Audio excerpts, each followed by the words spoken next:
عن أبي هريرة رضي الله عنه قال قال رسول الله صلى الله عليه وسلم أكثروا ذكر هادم اللذات رواه الترمذي بإسناد حسن رب اشرح لي صدري ويسر من لساني يفقه قولي رب زدني علما رب زدني علما যাবতীয় হামদসানা যাবতীয় গুণগান গুণকীর্তন সেই মহান রব আল্লাহ তাআলার জন্য, যিনি তার অশেষ দয়া পরবশে আমাদেরকে এই দুনিয়ার বুকে শ্বাস প্রশ্বাস দিয়ে বাঁচিয়ে রেখেছেন। এই জন্য আমরা সর্বাগ্রে তার শুকরিয়া আদায় করছি, আলহামদুলিল্লাহ। এবং যাবতীয় দরুদ ও সালাম পেশ করছি শেষ নবী মুহাম্মদুর রাসূলুল্লাহ সাল্লাল্লাহু আলাইহি ওয়াসাল্লামের প্রতি। আল্লাহুম্মা সাল্লি আলাইহি আল্লাহুম্মা বারিক আলাইহি।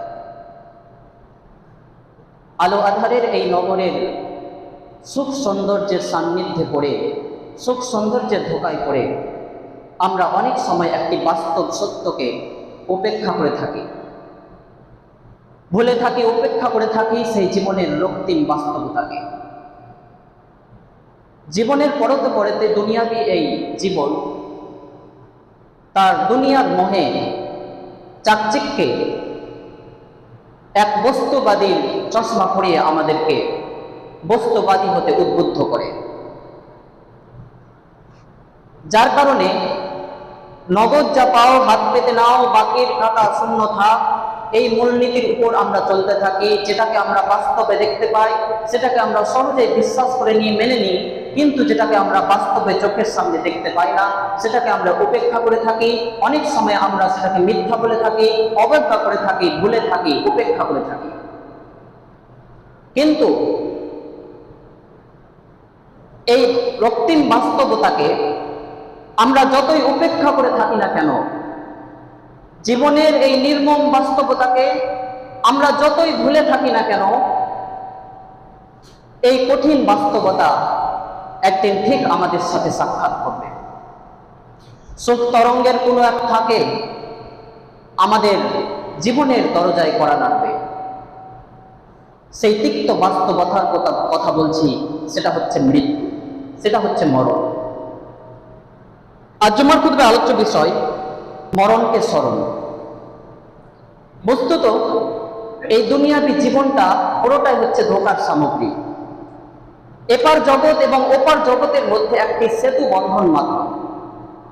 প্রত্যেককেই এই সেতুর উপর আরোহণ করে ওপার জগতে পাড়ি দিতে হবে, পাড়ি জমাতে হবে পরকালের পথে। এরপরেও আমরা মরণকে স্মরণ করি না, মরণ থেকে ভুলে থাকি, মরণকে উপেক্ষা করে থাকি। আমরা চোখের সামনে কত আত্মীয় স্বজনকে কবরে দাফন করলাম, কত ভাই বোনকে কবরে রাখলাম, কত জানাজায় অংশগ্রহণ করলাম, এরপরেও আমাদের জীবনের পরিবর্তন ঘটে না। মরণকে আমরা স্মরণ করি না, উপেক্ষা করে থাকি।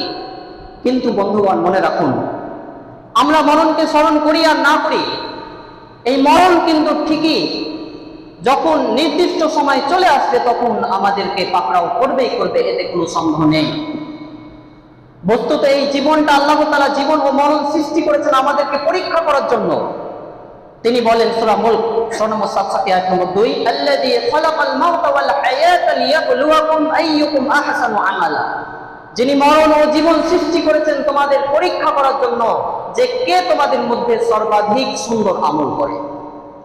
এই দুনিয়াটা হচ্ছে পরীক্ষা কেন্দ্র, এই দুনিয়াটা হচ্ছে ওয়েটিং রুম মাত্র, বিশ্রামাগার। এখানে আমরা চিরস্থায়ী বসবাসের জন্য আসিনি। এই বাস্তব সত্যকে আমরা ভুলে যাই, এই বিশ্রামগারের কথা আমরা ভুলে যাই। আমরা মনে করি এই দুনিয়ার জীবনটা আমাদের জন্য চিরস্থায়ী থাকার জায়গা, যার কারণে আমরা মরণকে ভুলে থাকি। আল্লাহ তাআলা বলেন সূরা আল ইমরান সূরা নম্বর 3 আয়াত নম্বর 185, কুল্লু নাফসিন যায়িকাতুল মাউত ওয়া ইন্নামা তুওয়াফাউনা উজুরাকুম ইয়াওমাল কিয়ামাহ। প্রত্যেক প্রাণীকেই মৃত্যুর স্বাদ আস্বাদন করতে হবে। ওয়া ইন্নামা তুওয়াফাউনা উজুরাকুম ইয়াওমাল কিয়ামাহ, আর কিয়ামতের দিন তোমাদেরকে তোমাদের কর্মের পরিপূর্ণ বদলা প্রদান করা হবে। ফামান যুহজিহা আনিন নারি ওয়া উদখিলাল জান্নাহ, সুতরাং যাকে জাহান্নাম থেকে দূরে রাখা হবে এবং জান্নাতে প্রবেশ করানো হবে, ফাকাদ ফাজ, সেই ব্যক্তি হবে প্রকৃত সফলকাম।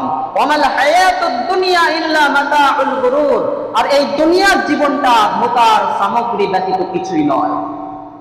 এই দুনিয়াবি জীবন আমাদেরকে ধোঁকায় ফেলে, তার মোহে আচ্ছন্ন করে ফেলে, যার কারণে আমরা পরকালকে ভুলে থাকি, মরণকে ভুলে থাকি, মরণকে স্মরণ করি না।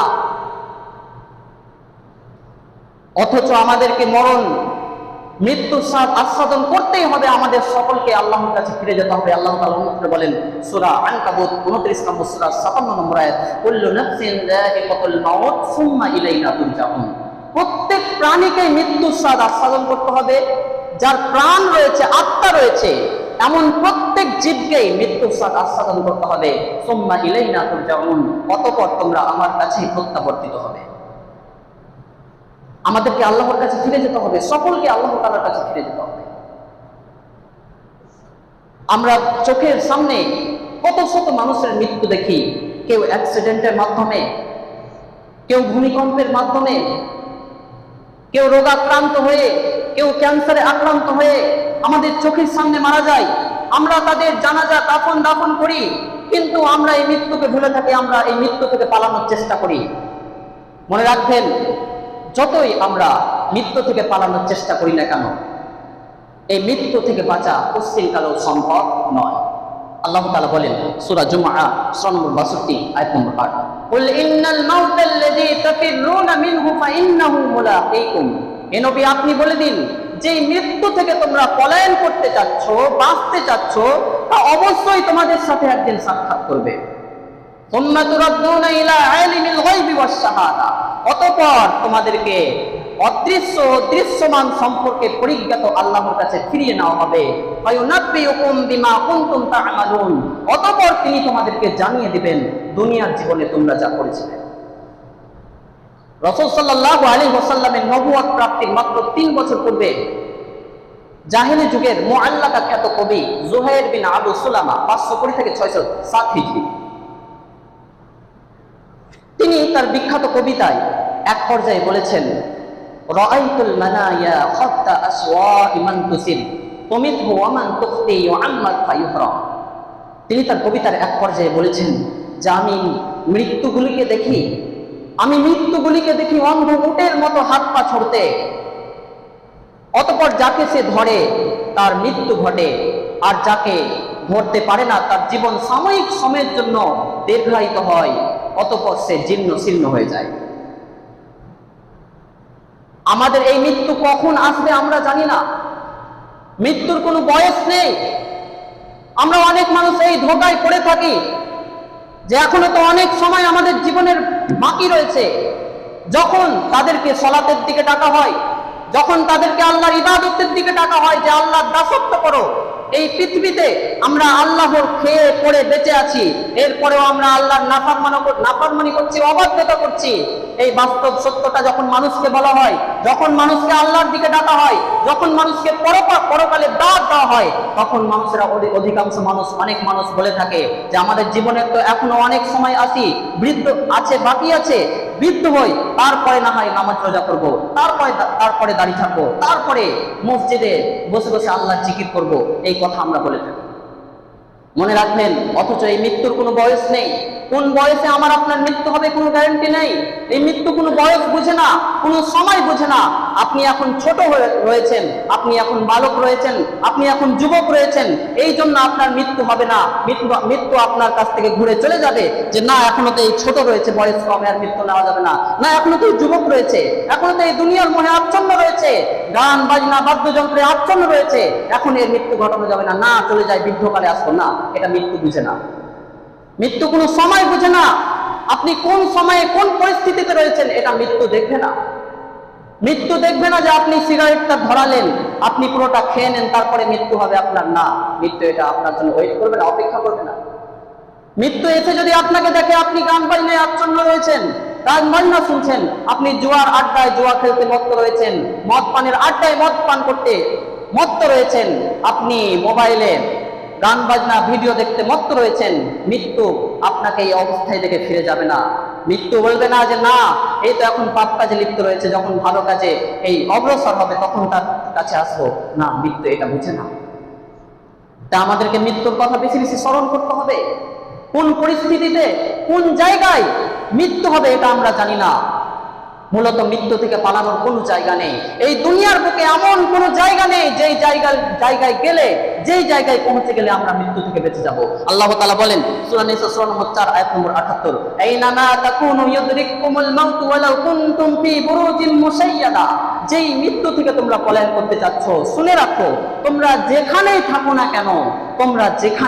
না কেন, মৃত্যু তোমাদের পাকড়াও দিয়ে তোমরা সুদৃঢ় দুর্গের মধ্যে অবস্থান করো, এমন দুর্গ, এমন বিল্ডিং, এমন ঘর যেখানে কেউ প্রবেশ করতে পারবে না, যেখানে দুনিয়ার কোনো মানুষ যেতে পারবে না, এমন দুর্গে, এমন ঘরে যদি তোমরা অবস্থান করো, তবুও মৃত্যু তোমাদেরকে পাকড়াও করবেই, কোনো সন্দেহ নেই। এক আরবি কবি বলছেন, আল-লাইলু মাহমা তালা ফালা বুদ্দা মিন তুলুইল ফজর والعمر مهما طال فلا بد من دخول القبر। বয়স, রাত যতই লম্বা হোক, এক সময় ফজর উদয় হবেই হবে। আর বয়স যতই লম্বা হোক, একদিন কবরে যেতেই হবে। অন্য এক কবি আবি আল আতাহিয়া, তিনি তার মৃত্যু সম্পর্কিত দীর্ঘ কবিতার এক পর্যায়ে বলেছেন, নুহ আলা নাফসিকা ইয়া মিসকিনুন ইন কুনতা তানুহ লাতামুতান্না ওয়া ইন উম্মিরতা মা উম্মিরা নূহ। তিনি তার কবিতায় বলেছেন, এই কবিতা শুনে রাশিদ খুব কেঁদেছিলেন। তার এই কবিতা শুনে তিনি তার এই কবিতায় এক পর্যায়ে বলছেন, নুহ আলা নাফসিকা ইয়া মিসকিনুন ইন কুনতা তানুহ। তুমি নিজের উপর মাতম করো হে মিসকিন, যদি তুমি প্রকৃত অর্থে মাতম করতে চাও। তুমি নিজের উপর মাতম করো হে মিসকিন, যদি মাতম করতে চাও, নিজের উপর যদি মাতম করতে চাও। লাতামুতান্না ওয়া ইন উম্মিরতা মা উম্মিরা নূহ। মৃত্যু তোমার হবেই, যদিও তুমি নূহের মতো বয়স পাও। নিজের উপর মাতম করো হে মিসকিন, যদি তুমি মাতম করতে চাও, তোমার মৃত্যু হবেই, যদিও তুমি নূহের মতো বয়স পাও। এই জন্যই বলা হয়ে থাকে যে নূহ আলাইহিস সালাম আর আপনার বয়স সমান। নূহ আলাইহিস সালাম আর আপনার বয়স সমান, না দেহের নয়, আত্মার। কারণ নূহ আলাইহিস সালামের আত্মা যখন সৃষ্টি করা হয়েছিল, আমার আপনার আত্মাও তখন সৃষ্টি করা হয়েছিল। তাই আমাদেরকে বুঝতে হবে যে এই মৃত্যুর কোনো বয়স নেই, মৃত্যু একদিন হবেই হবে। মৃত্যু থেকে বাঁচার কোনো পথ নেই। পাপ থেকে বাঁচার পথ রয়েছে, জাহান্নাম থেকে বাঁচার পথ রয়েছে, কিন্তু আমরা জাহান্নাম থেকে বাঁচার চেষ্টা করি না। আমরা নিজেকে পাপ থেকে বাঁচানোর চেষ্টা করি না। আমরা শুধু মৃত্যুকে ভয় পাই, মৃত্যু থেকে পালানোর চেষ্টা করি। কিন্তু মনে রাখবেন, এই মৃত্যু হবেই হবে। অনেকে বলে থাকে, সতর্ক ছিলাম তাই বেঁচে গেলাম, ডাক্তার ভালো তাই বেঁচে গেলাম, ড্রাইভার ভালো তাই বেঁচে গেলাম, ড্রাইভার সঠিক সময়ে ব্রেক কষেছিল যার কারণে বেঁচে গেলাম। হ্যাঁ, এই কথা ঠিক, আপনি সতর্ক ছিলেন তাই বেঁচে গেলেন, এ কথা ঠিক। তবে মনে রাখুন, যখন মৃত্যুর সময় চলে আসবে, তখন সতর্কতা কোনো কাজে আসবে না।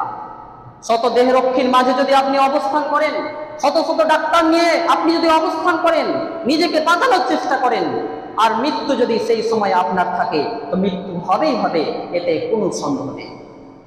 তা আমাদেরকে এই মৃত্যুর কথা বেশি বেশি স্মরণ করতে হবে। এই মৃত্যুর কথা আমাদেরকে বেশি বেশি স্মরণ করতে হবে। অথচ আমরা এই মৃত্যু থেকে উদাসীন হয়ে রয়েছি। বস্তুত আল্লাহ তাআলা এই দুনিয়ার জীবনে কাউকে অনন্ত জীবন দান করেননি। পূর্বে যারা ছিল তাদের সকলকেই মৃত্যু পাকড়াও করেছে। রাসূল সাল্লাল্লাহু আলাইহি ওয়াসাল্লামকে উদ্দেশ্য করে আল্লাহ তাআলা বলছেন সূরা আম্বিয়া সূরা নম্বর 21 আয়াত নম্বর 34 থেকে 35, ওয়া মা জাআলনা লিবাশারিন মিন ক্বাবলিকাল খুলদ। আর আমি আপনার পূর্বে কাউকেই, কোনো মানুষকেই অনন্ত জীবন দান করিনি। আফা ইম মিত্তা ফাহুমুল খালিদুন। অতএব আপনার মৃত্যু হলে এই মক্কার কাফের মুশরিকরা তারা কি চিরঞ্জীব হবে? কুল্লু নাফসিন যায়িকাতুল মাউত। প্রত্যেক প্রাণীকে মৃত্যুর স্বাদ আস্বাদন করতে হবে। ওয়া নাবলুকুম বিশ-শাররি ওয়াল খায়রি ফিতনাতাও ওয়া ইলাইনা তুরজাউন। আর আমি তোমাদেরকে মন্দ ও ভালো দ্বারা পরীক্ষা করে থাকি। ওয়া ইলাইনা তুরজাউন। আর আমার দিকেই তোমাদেরকে ফিরে আসতে হবে, আমার দিকেই তোমাদেরকে প্রত্যাবর্তন করতে হবে। মনে রাখবেন, এই মৃত্যু আমাদের আসবেই। সুতরাং এই মৃত্যুর জন্য আমাদেরকে প্রস্তুতি নিতে হবে। মৃত্যুর কথা বেশি বেশি স্মরণ করতে হবে। মৃত্যুর কথা ভুলে গিয়ে আমরা আজ, পরকালের কথা ভুলে গিয়ে আজ আমরা এই দুনিয়ার মোহে পড়ে একে অপরের সাথে প্রতিযোগিতা করি। দুনিয়া নির্মাণের জন্য, বিল্ডিং নির্মাণের জন্য একে অপরের সাথে প্রতিযোগিতা করি। এমন অনেক মানুষ দুনিয়াতে রয়েছে যারা কোটি কোটি টাকা নির্মাণ করে কোটি কোটি টাকা খরচ করে বিল্ডিং নির্মাণ করেছিল, এমন অনেক মানুষ পৃথিবীতে রয়েছে। বুর্জ খলিফা যে নির্মাণ করেছে, সে বেঁচে নেই, সে মারা গেছে। এমন কোটি কোটি মানুষ দুনিয়া থেকে চলে গেছে, যারা কোটি কোটি টাকা খরচ করে এই বিল্ডিং নির্মাণ করেছিল, কিন্তু সেই বিল্ডিং এ থাকার মতো অবস্থা তাদের হয়নি। তার পূর্বেই বিল্ডিং নির্মাণ করার পূর্বেই তারা দুনিয়া থেকে চলে গেছে। এক আরবি কবি এই জন্য বলছেন, আলা ইয়া সাকিনাল কসরিল মুআল্লা সাতুদফানু আন করিবিন ফিত তুরাব কলিল উমরুনা ফি দারি দুনিয়া ওয়া মারজাউনা ইলা বাইতিত তুরাব। এক আরবি কবি বলছেন, ইয়া সাকিনাল কসরিল মুআল্লা সাতুদফানু আন করিবিন ফিত তুরাব, হে সুউচ্চ প্রাসাদে অবস্থানকারী, হে সুউচ্চ বিল্ডিং এ অবস্থানকারী, তুমি জেনে রাখো সত্তর তুমি দাফন হবে মাটিতে। কলিল উমরুনা ফি দারি দুনিয়া, এই দুনিয়ার জীবনে আমরা খুব অল্প সময় কাটিয়ে থাকি, অতিবাহিত করে থাকি। আমার যাওনা ইলা বাইতিত তুরাব, আর আমাদেরকে ফিরে যেতে হবে, আমাদের প্রত্যাবর্তন স্থান হলো মাটির ঘরে, অর্থাৎ কবরে। কবরে আমাদেরকে ফিরে যেতেই হবে। যে টাকা অর্জনের জন্য, যে ব্যাংক ব্যালেন্স সোনাদানা অর্জনের জন্য আজকে আমরা আল্লাহকে ভুলে রয়েছি, মরণকে স্মরণ করছি না, এই সোনাদানা, এই ব্যাংক ব্যালেন্স আমার কবরে যাবে না, কিয়ামতের মাঠে কোনো উপকারে আসবে না। যতটুকু প্রয়োজন দুনিয়াতে বাঁচার জন্য ততটুকু উপার্জন করে আমাদেরকে আল্লাহমুখী হতে হবে, পরকাল মুখী হতে হবে, তবেই আমরা সফলতা অর্জন করতে পারবো। আল্লাহ তাআলা আমাদের মৃত্যুকে বেশি বেশি স্মরণ করার তৌফিক দান করুন, আমিন।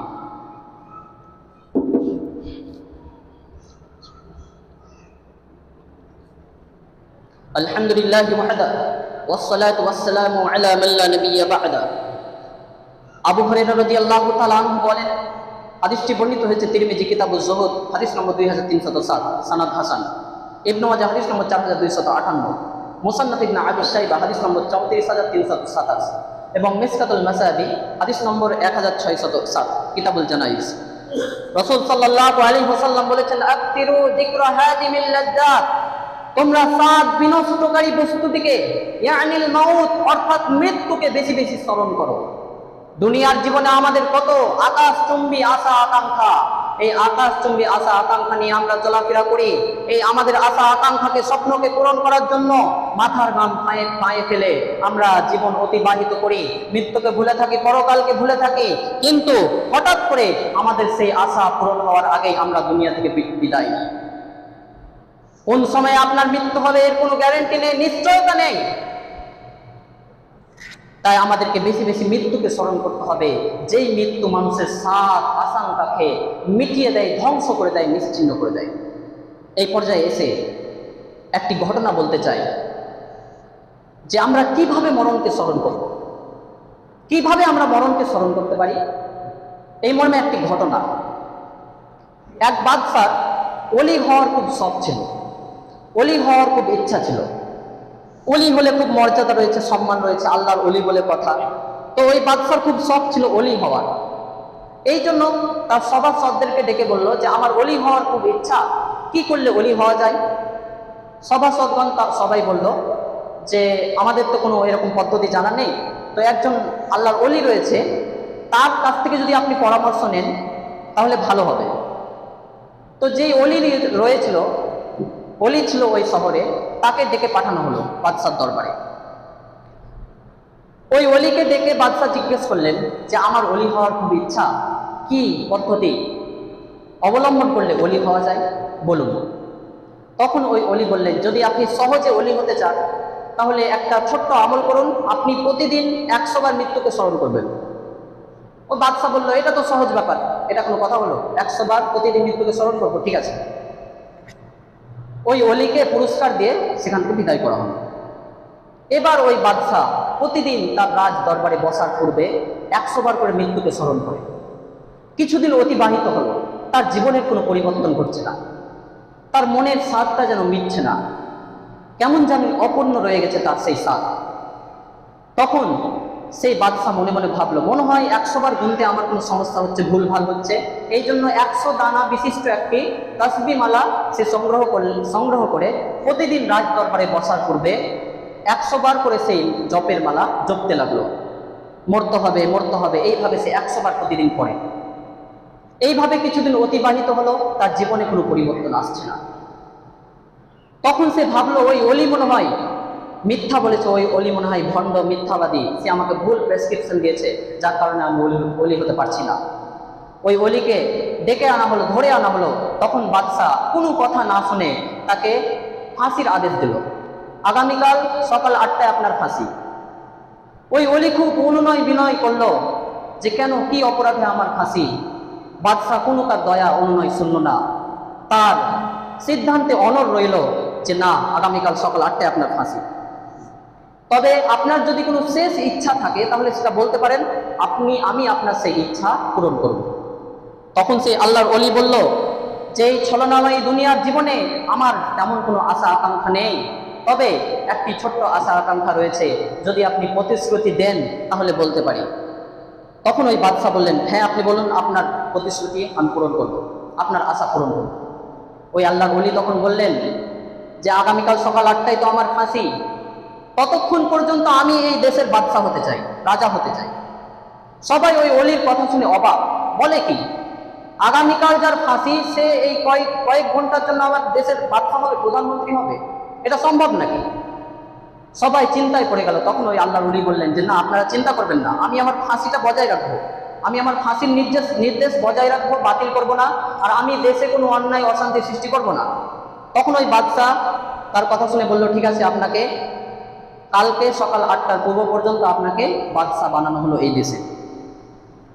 তাকে রাজ দরবারে নতুন বাদশাকে উঠানো হবে, এই জন্য পুরো দেশে ধুমধাম পড়ে গেল।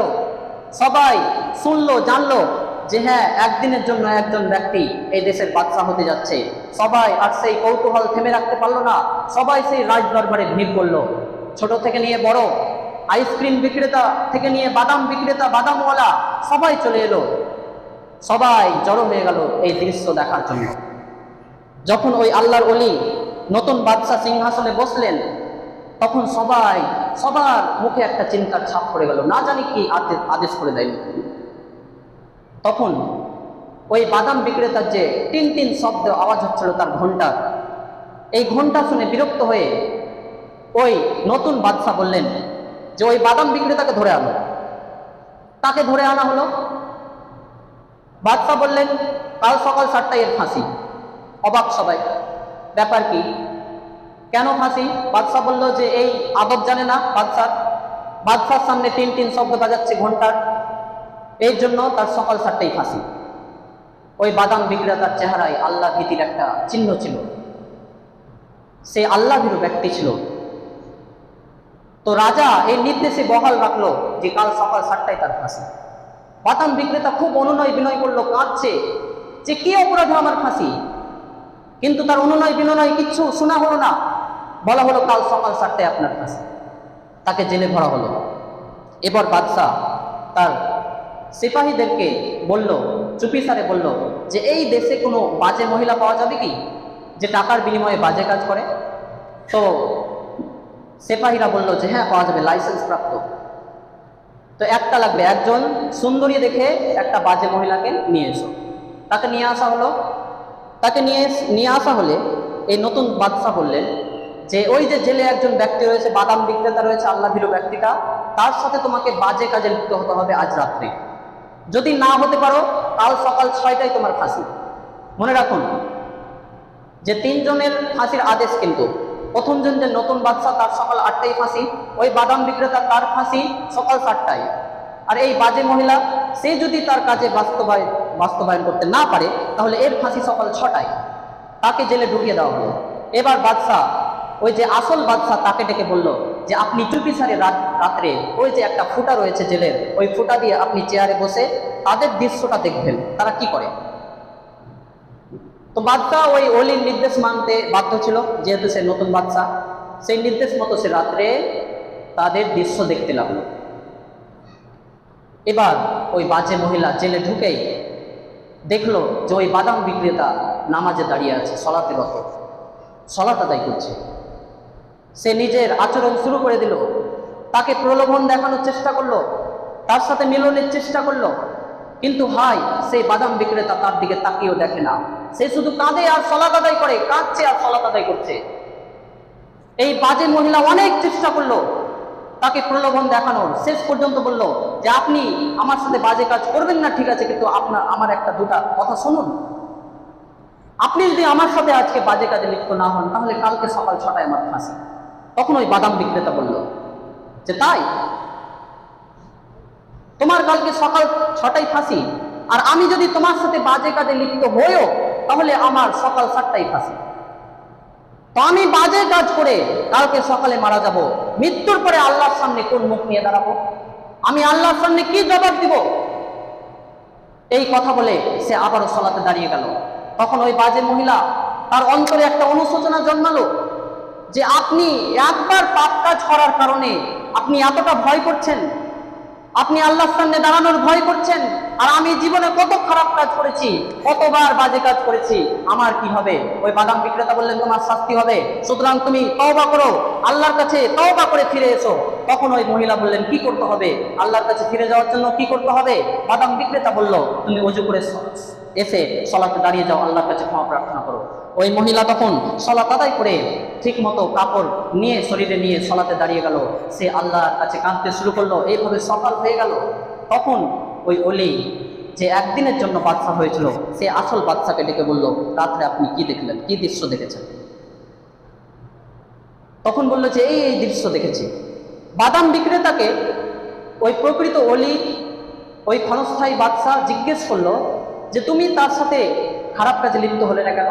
তখন সেই বাদাম বিক্রেতা বলল হুজুর, আমি যদি আজকে রাত্রে তার সাথে খারাপ কাজে লিপ্ত হতাম তাহলে আজকে যে আমার সকাল 7টায় ফাঁসি, তারপরে আমি আল্লাহর সামনে কি মুখ নিয়ে দাঁড়াবো? মৃত্যুর পরে আমি আল্লাহর সামনে কি মুখ নিয়ে দাঁড়াবো? ওই মহিলাও তওবা করে ফিরে এসেছে।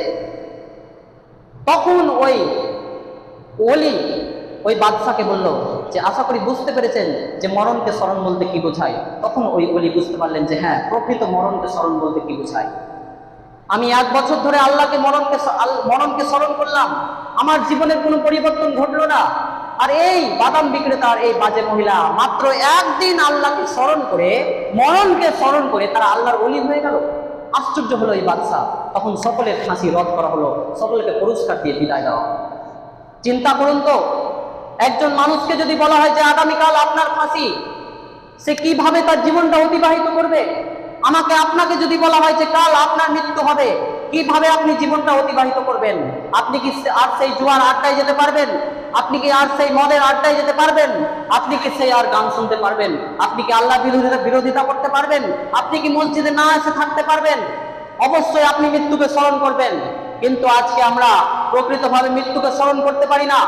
আমরা জানি না, আমরা ভুলে যাই মৃত্যুর স্মরণকে আমরা ভুলে যাই, যার কারণে আমরা দুনিয়ার জীবনে ধোঁকায় পড়ে আমরা এই মৃত্যুকে ভুলে থাকি।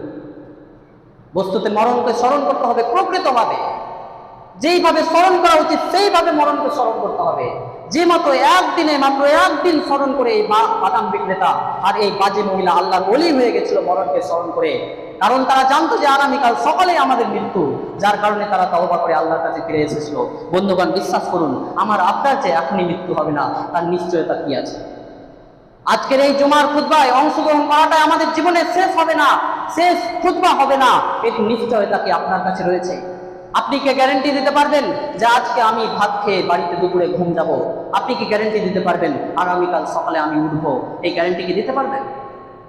বস্তুত আমাদের প্রত্যেকের উচিত মরণকে স্মরণ করে এই দুনিয়াতে, ক্ষণস্থায়ী দুনিয়াতে একজন আগন্তুকের মতো, মুসাফিরের মতো অবস্থান করা। আব্দুল্লাহ ইবনে উমর রাদিয়াল্লাহু তাআলা আনহু বলেন, হাদিসটি বর্ণিত হয়েছে সহিহ বুখারী কিতাবুর রিকাব হাদিস নম্বর 6416।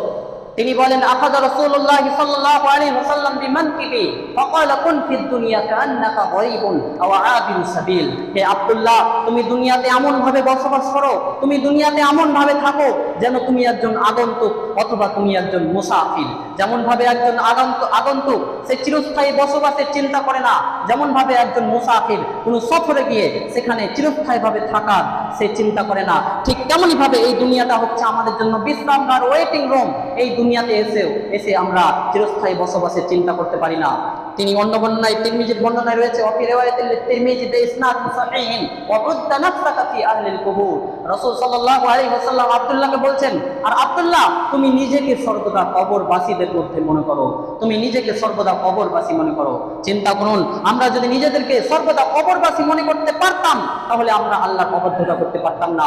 আমরা যদি জানতাম যে সত্তর আমাদের মৃত্যু হবে, আমরা মাটিতে দাফন হব, এই চিন্তা যদি আমাদের মাথায় থাকতো, আমরা আল্লাহর অবাধ্যতা করতে পারতাম না, সালাত আদায় না করে থাকতে পারতাম না, জুয়ার আড্ডায় আর যেতাম না, মদ পান বিড়ি সিগারেট এগুলো পান করতাম না, আল্লাহর অবাধ্যতা করতাম না, আমরা পরকালমুখী হয়ে যেতাম। আব্দুল্লাহ ইবনে উমর রাদিয়াল্লাহু তাআলা আনহু তিনি বলতেন, ওয়া কানা ইবনে উমর ইয়াকুল ইযা আমসাইতা ফালা তানতাজিরি সাবাহা, তিনি বলতেন যখন তুমি সন্ধ্যা করবে তখন আজ সকালের অপেক্ষা করো না, ওয়া ইযা আসবাহতা ফালা তানতাজিরিল মাসা, যখন তুমি সকাল করবে তখন আজ সন্ধ্যার অপেক্ষা করো না, ওয়া খুয মিন সিহহাতিকা লিমারাদিকা ওয়া মিন হায়াতিকা লিমাউতিক, তুমি তোমার অসুস্থতার পূর্বে তোমার সুস্থতাকে এবং তোমার মরণের পূর্বে তোমার জীবনকে কাজে লাগাও। মরণের পূর্বে এই জীবনকে আমাদেরকে কাজে লাগাতে হবে। মনে রাখবেন, মৃত্যু আসবে, এতে কোনো সন্দেহ নেই। এক আরবি কবি বলছেন, আল মাউতু লা শাক্কাতিন ফাস্তাইদ লাহু ইন্নাল লাবিতা বিযিকরিল মাউতি মাশগুল ফাকাইফা ইয়ালহু বিআইশিন আও ইয়ারুদ্দু বিহি মিনাত তুরাবি আলা আইনাইহি মাজহুল। মরণ তো আসবে, সুতরাং তুমি তার জন্য প্রস্তুত হও। ইন্নাল লাবিতা বিযিকরিল মাউতি মাশগুল, নিশ্চয়ই জ্ঞানী ব্যক্তিরা মরণকে স্মরণ করার মাধ্যমে ব্যস্ত থাকে, চিন্তিত থাকে। সুতরাং ওই মানুষ কিভাবে নিজের জীবন থেকে উদাস হতে পারে, কিভাবে নিজের জীবনকে নিয়ে পরিতৃপ্ত হতে পারে। আলা আইনাইহি মাজউল, যার দুই চোখের উপর মাটি রাখা হবে, যাকে কবর দেওয়া হবে, যাকে কবরস্থ করা হবে, এমন ব্যক্তি কিভাবে নিজের জীবন থেকে উদাস হতে পারে, কিভাবে নিজের জীবন নিয়ে পরিতৃপ্ত হতে পারে। দেখুন, সাময়িক এই যে অ্যাক্সিডেন্ট ঘটলো গত সপ্তাহে 2 তারিখ জুন মাসের গত সপ্তাহে শুক্রবার, আমরা জানলাম যে উড়িষ্যার বালেশ্বরে ওই করমণ্ডল আর হামসাফার এক্সপ্রেসের মধ্যে যে অ্যাক্সিডেন্ট এবং সাথে মালগাড়ি 3টি ট্রেনের যে অ্যাক্সিডেন্ট, সেই অ্যাক্সিডেন্টের কথা আমরা জানলাম। প্রায় 300 জন মতো মারা গেল, 300 জন প্লাস নিহত, মারা গেছে প্রায় 1000 জন মতো আহত, কত শত মানুষ সেখানে মারা গেল। সেই ট্রেনের মধ্যে এই দুর্ঘটনা হঠাৎ করে ঘটলো। কারো হাত আছে তো পা নেই, কারো মাথা আছে তো কারো বডি নেই, কেউ পিষ্ট হয়ে গেছে একেবারে, কাউকে চেনা যাচ্ছে না। এই পরিস্থিতি আমরা দেখলাম, এরপরেও আমরা মৃত্যুকে স্মরণ করছি না। সারি সারি লাশের মধ্যে এক ব্যক্তি তার ছেলেকে খুঁজছেন। পাশে থেকে এক ব্যক্তি জিজ্ঞেস করছেন, কাকে করছেন দাদা? বলছেন, আমি আমার ছেলেকে খুঁজছি। পেয়েছেন? না, এখনো পাইনি। চিন্তা করুন সেই দৃশ্য, সারি সারি লাশের মধ্যে তার ছেলেকে খুঁজছে। সেই করুণ পরিস্থিতি, তার ছেলেকে খুঁজে পাচ্ছে না, অনেক লাশকে চেনাই যাচ্ছে না। চিন্তা করুন, সেই জায়গায় যদি আমি আপনি হতাম, ওই খোঁজা ব্যক্তিটা যদি আমার আপনার পিতা হতো, খুঁজে না পেয়ে সে যদি চিন্তিত হয়ে কাঁদতো, তাহলে কেমন পরিস্থিতি হতো? একটু চিন্তা করুন, একটু চিন্তা করুন। 1 মিনিটের মধ্যে নিজেকে ওই ট্রেনের মধ্যে কল্পনা করুন, ওই করমণ্ডল এক্সপ্রেসের মধ্যে 1 মিনিটের জন্য নিজেকে কল্পনা করুন। আপনি 2 তারিখ যাচ্ছিলেন, আপনার টিকিট ছিল, ওই ট্রেনে আপনি অ্যাক্সিডেন্ট হলেন, আপনি পিষ্ট হয়ে গেছেন একটি কামরার মধ্যে, আপনাকে চেনাই যাচ্ছে না। এমন পরিস্থিতিতে, এই পরিস্থিতিতে আমি আপনি যদি মারা যেতাম, তাহলে একটু চিন্তা করুন, মৃত্যুর পরে আমরা আল্লাহর সামনে কি নিয়ে দাঁড়াতাম? আমরা এই পরিস্থিতিতে যদি মারা যাই, তাহলে আল্লাহর সামনে কি নিয়ে দাঁড়াবো? আমরা কি জান্নাতে যেতে পারবো নাকি জাহান্নামে যাব? আমরা আমাদের নেকির পাল্লাকে কতটুকু ভারী করতে পেরেছি, নাকি পাপের পাল্লাকে বেশি ভারী করে ফেলেছি? এই চিন্তা কি আমাদের মধ্যে আসে? এই চিন্তা আমরা করি?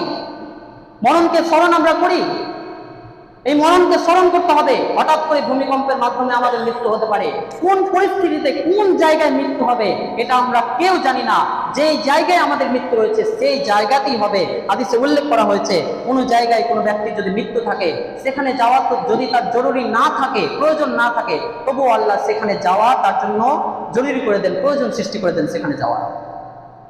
এই বিশ্বাস আমাদেরকে রাখতে হবে। সিলসিলা সহিহ হাদিস, এই বিশ্বাস আমাদেরকে রাখতে হবে। আল্লাহ তাআলা বলছেন, ইকতারাবা লিন-নাসি হিসাবুহুম ওয়া হুম ফি গাফলাতিন মুরিদুন, সূরা আম্বিয়া 21 নম্বর সূরার 1 নম্বর আয়াত। মানুষের হিসাব নিকাশের সময় নিকটবর্তী হয়ে গেছে। ওয়া হুম ফি গাফলাতিন মুরিদুন, অথচ তারা উদাসীনতায় মুখ ফিরিয়ে রয়েছে। মানুষের হিসাব নিকাশের সময় নিকটবর্তী হয়ে গেছে, অথচ তারা উদাসীনতায় মুখ ফিরিয়ে রয়েছে। ইমাম গাজ্জালী রাহিমাহুল্লাহ বলেছিলেন যে তোমার কাফনের কাপড় হয়তো বাজারে চলে এসেছে, অথচ তুমি বেখবর, তুমি ভুলে রয়েছো মৃত্যুকে। তুমি মৃত্যুকে ভুলে থাকছো মৃত্যুকে, অথচ হয়তো তোমার কাফনের কাপড়টা বাজারে চলে এসেছে। এমনটা হতে পারে, আমাদের প্রত্যেকের সাথে এমনটা ঘটতে পারে যে আমাদের কাফনের কাপড় হয়তো বাজারে এসে উপস্থিত, কালকে হয়তো জানাজা কাফন হবে, কিন্তু আমরা মৃত্যুকে ভুলে আছি। এই দুনিয়ার ধোকায় পড়ে আমরা মৃত্যুকে ভুলে থাকি। বস্তুত মৃত্যুকে স্মরণ করার অনেকগুলো মাধ্যম রয়েছে, তার মধ্যে আপনি বেশি বেশি হাসপাতালে যাওয়ার চেষ্টা করবেন, সেখানে দেখতে পাবেন কত শত মানুষ দিনে মারা যাচ্ছে। আপনি বেশি বেশি কবর জিয়ারত করবেন। রাসূল সাল্লাল্লাহু আলাইহি ওয়াসাল্লাম বলেছেন, ফাজুরুল কুবুর ফাইন্নাহা তুযাক্কিরুল মাউত। সহিহ মুসলিম 976। তোমরা কবর জিয়ারত করো, ফাইন্নাহা তুযাক্কিরুল মাউত, কেননা কবর জিয়ারত করা এটা মরণকে স্মরণ করিয়ে দেয়, মৃত্যুকে স্মরণ করিয়ে দেয়। তাই আসুন আমরা আল্লাহ তাআলার কাছে পরিশেষে দোয়া করি, তিনি যেন সর্বপ্রথম আমাকে অতঃপর উপস্থিত সবাইকে বেশি বেশি মরণকে স্মরণ করে পরকালীন পাথেয় অর্জন করার তৌফিক দান করেন। আমিন। আমরা যেন